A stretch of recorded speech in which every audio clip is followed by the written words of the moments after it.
हम उस रिस्क से बचना चाहते हैं, इसलिए हमें कहते हैं कि सेफ्टी बेल्ट बांध लो।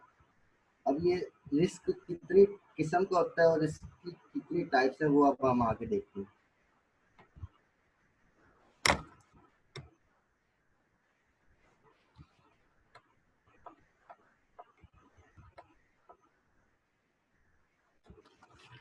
पहला है शेड्यूल रिस्क। शेड्यूल रिस्क, अच्छा ये रिस्क है क्या? ये इस किस्म का रिस्क है कि आपने एक शेड्यूल बनाया कि मैंने पहले 2 दिन के अंदर ये सॉफ्टवेयर बनाना है, अगले 2 दिन के अंदर सॉफ्टवेयर का ये फेस कंप्लीट करना है। तो 4 दिन हो गए, 4 दिन के अंदर आपने पूरा सॉफ्टवेयर कंप्लीट करना है और आपने कस्टमर को बोल दिया कि तुम आना 4 दिन के बाद और आकर अपना ये सॉफ्टवेयर ले जाना। आप आपने इसको ये तो बोल दिया कि 4 दिन के बाद आना और अपना सॉफ्टवेयर लेके जाना, लेकिन जब वो 4 दिन के बाद आया तो आपका सॉफ्टवेयर रेडी नहीं था। आपने कहा कि कल आ जाना, जब वो अगले दिन आया तो आपने कहा यार मुझे 2 दिन और दे दो। जब वो एक हफ्ते बाद आया तो आपने एक दिन और मांग लिया। ये जो काम हो रहा होता है ये होता है शेड्यूल रिस्क, यानी कि आप अपने शेड्यूल से हट रहे होते हैं।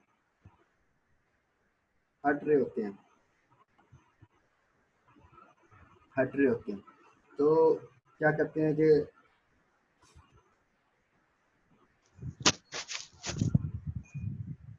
यानी कि आप अपने शेड्यूल से हट रहे होते हैं, इसका मतलब कि एक तो आपकी रेपुटेशन खराब होती है, आपकी कंपनी की रेपुटेशन खराब होती है। तो अगर हम डेली लाइफ एग्जांपल देखें ना, जब आप दर्जी के पास जाते हैं अपना सूट सिलवाने के लिए, तो आप कहते हैं यार मैं ना एक हफ्ते बाद आऊँगा, तुम इसे सील देना। तो जब आप एक हफ्ते बाद उसके पास जाते हैं ना, तो वो कहता है यार आप ना कल आना।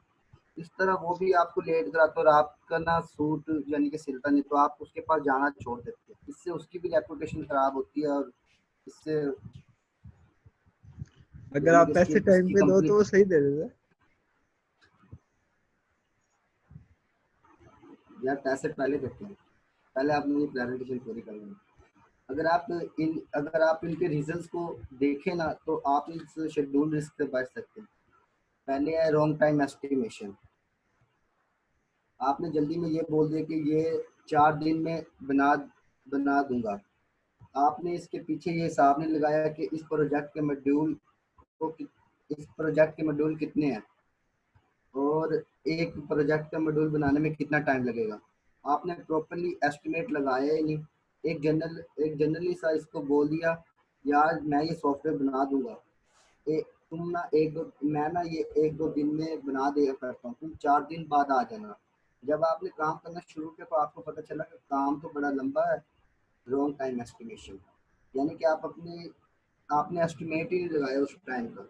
एक ये सबसे बड़ी रीज़न होती है जिसकी वजह से आप अपने शेड्यूल से हट रहे होते हैं। आप अपने यानी कि अपनी अपनी सीक्वेंस को डिस्टर्ब करते हैं इसकी वजह से। अगर हम डेली लाइफ एग्जांपल देखें तो एक अगर आप स्टूडेंट है तो आपका एक सेमेस्टर 6 मंथ का होता है। तो जब आप फाइनल ईयर प्रोजेक्ट बनाते हैं तो आप जब देखते हैं कि ये सॉफ्टवेयर प्रोजेक्ट में 3 मंथ्स में कंप्लीट कर लूँगा, तो आपको भी वही प्रोजेक्ट लेना चाहिए, क्योंकि वो प्रोजेक्ट कम से कम 4 मंथ में कंप्लीट होता है। जिसके बाद आपको 1-1.5 महीना टेस्टिंग का मिल जाता है। यानी कि फिर जब आपको फिर कॉन्फिडेंस आ जाता है कि आपसे कहीं से भी सवाल पूछ लिया जाए, आपसे कहीं से भी यानी कि आपका सॉफ्टवेयर चेक कर लिया जाए, तो क्या कहते हैं कि आपका यानी कि आप सवाल का जवाब दे देंगे। तो ये इस इस तरह का ये रिस्क होता है रॉन्ग टाइम एस्टिमेशन। अगला अनएक्सपेक्टेड प्रोजेक्ट एक्सपेंशन। आपने 4 फीचर्स प्रोवाइड करने थे, तो आपने कहा कि मैं एक फीचर्स एक दिन में प्रोवाइड कर दूंगा, तो 4 फीचर्स 4 दिन में प्रोवाइड कर दूंगा। जब आप हाँ। चौथे फीचर पे पहुंचे जब आप चौथे फीचर पे पहुंचे तो आपको पता चला कि ये तो वो फीचर है जो यूजर मांग रहे हैं। इसके लिए आपको 2 फीचर पहले से बनाने पड़ेंगे। ये आपके एक किस्म के प्रोजेक्ट में एक्सपेंशन आ गई, यानी कि आपने उसको सही टाइम नहीं बताया, तो इसकी वजह से आपका प्रोजेक्ट एक एक्सपेंशन के तौर पे आ जाता है। अब आपके जहन में ये आ रहा होगा कि ये अनएक्सपेक्टेड प्रोजेक्ट एक्सपेंशन है, यानी कि अगर कस्टमर देखिए यार पहले 4 फीचर्स बनाते थे, अब तुम 8 फीचर्स बनाओ, तो जब जैसे आपने 4 फीचर्स के लिए 4 दिन लिए, तो आप और 4 फीचर्स के लिए 4-5 दिन और लेंगे, तो ये होता है अनएक्सपेक्टेड प्रोजेक्ट एक्सपेंशन। लास्ट में last identification of complex functionalities, यानी कि अगर मैं वो एग्जांपल देता हूँ कि अगर आपने 4 मॉड्यूल्स बनाने थे और अगर आप जब चौथे मॉड्यूल पे पहुंचे तो आपने सोचा ये तो मॉड्यूल बहुत आसान है, और जब आप उस पर पहुंचे तो आपने देखा ये तो बहुत ही कॉम्प्लेक्स है, तो इसकी वजह से भी आपका प्रोजेक्ट लेट हो जाता है, लेट आइडेंटिफिकेशन। तो ये वो रिस्क है जिसकी वजह से आप अपने शेड्यूल से हट जाते हैं। आई थिंक आपको इस रिस्क की समझ आ गई होगी। तो आगे हम चलते हैं, बजट रिस्क। आप अपने बजट से स्लिप कर रहे होते हैं, तो इसकी रीजंस ये है कि आपने कस्टमर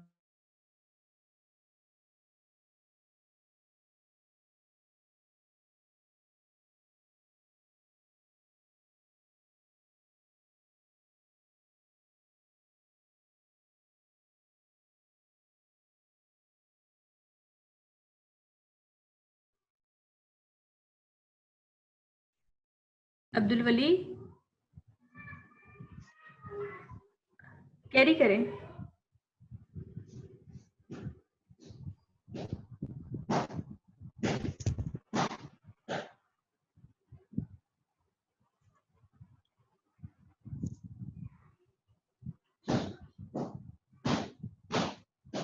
कस्टमर को बोल दिया जनाब आप जो ये आपका जो ये प्रोजेक्ट है मैं इसको बनाकर दे दूंगा 15,000 में। जब आपने काम करना शुरू किया तो आपको पता चला कि इस प्रोजेक्ट में कुछ ऐसे फीचर्स हैं जो आपको बाय करके लगाने पड़ेंगे, कुछ ऐसे हार्डवेयर जो आपको बाय करके लगाने पड़ेंगे। आपने जब इसका जो आपने इसका रेट सोचा हुआ था वो तो इससे ज़्यादा था, अब आप अपने बजट से हटना शुरू कर देंगे, तो इसकी कुछ रीजंस है। रॉन्ग बजट एस्टिमेशन, आपने अपना एस्टिमेशन सही तरीके से लगाया ही नहीं था, इसलिए आपको अब पछताना पड़ रहा है। इसके बाद आता है कॉस्ट ओवररन्स।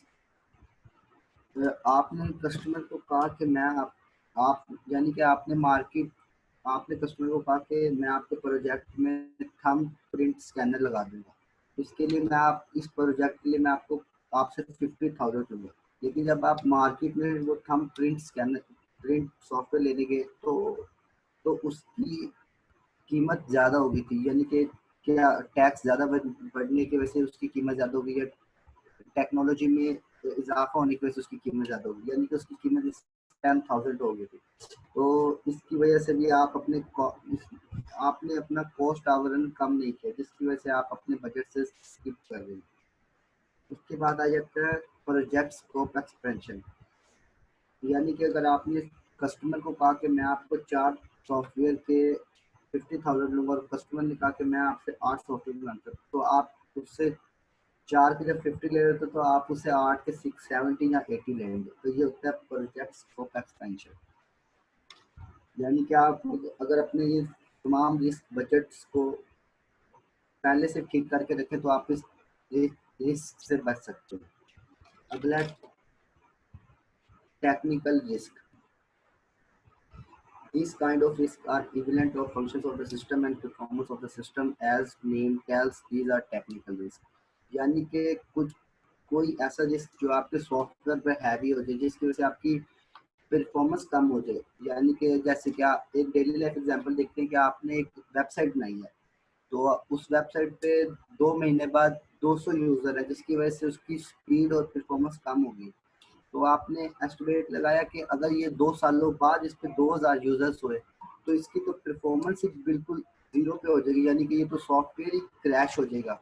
ये होता है टेक्निकल रिस्क, यानी कि इसको इससे पहले बचने के लिए इसकी कुछ रीजंस होती हैं, जैसे कि कंटिन्यूस रिक्वायरमेंट चेंजिंग, यानी कि आपने सॉफ्टवेयर बनाया और कस्टमर उससे कहते हैं कि यार इसमें ये चेंजिंग कर दो, फिर ये इसमें एक मॉड्यूल में ये चेंजिंग कर दो, एक मॉड्यूल में ये चेंजिंग कर दो, एक मॉड्यूल में ये चेंजिंग कर दो। तो उसकी चेंजिंग करने की वजह से यानी कि वो सॉफ्टवेयर भी हैवी होने लग जाता है और जिसकी स्मूथनेस तो परफॉर्मेंस लो हो जाती है। इसकी वजह से उसमें उस सॉफ्टवेयर में टेक्निकल प्रॉब्लम्स आ जाती हैं। अगला, if the project is complex to implement,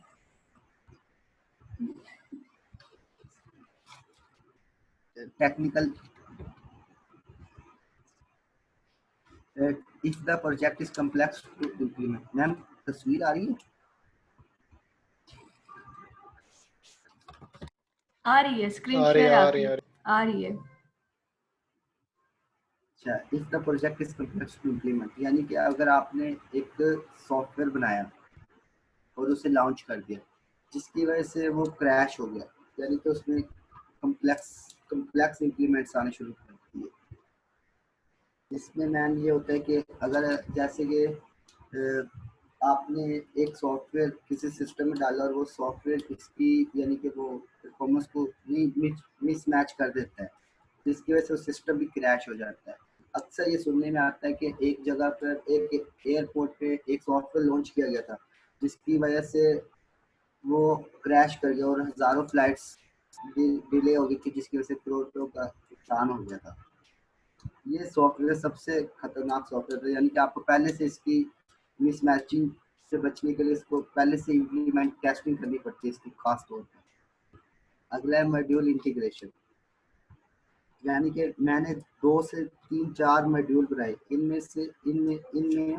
इनमें मैंने इंटीग्रेशन लॉन्च कर दिया और प्रोजेक्ट चलना शुरू कर दिया। कल कस्टमर की न्यू डिमांड आ गई कि मुझे ये भी फीचर चाहिए, मुझे ये भी फीचर चाहिए। अब आपको नए मॉड्यूल बनाने के लिए पहले मॉड्यूल से उसे मीट कराना पड़ेगा, यानी कि उससे इंटीग्रेट कराना पड़ेगा।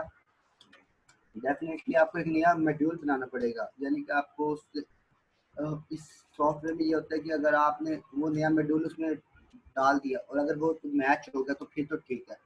अक्सर ये होता है कि अगर वो मिसमैच हो जाए तो जो पहले 4 मॉड्यूल चल रहे थे वो भी क्रैश हो जाती है, जिसकी वजह से ये टेक्निकल लिस्ट में बड़ा इशू है।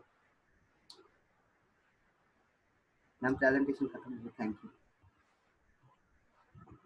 जी थैंक यू अब्दुल वली, बहुत अच्छा आपने एक्सप्लेन किया, वेरी गुड। बड़े सब्र और तहम्मुल के साथ किया है, भागने की कोशिश नहीं की। अच्छा, नेक्स्ट कोई है? अनीस तो चले गए हैं। मैंने इसे बंद कैसे किया?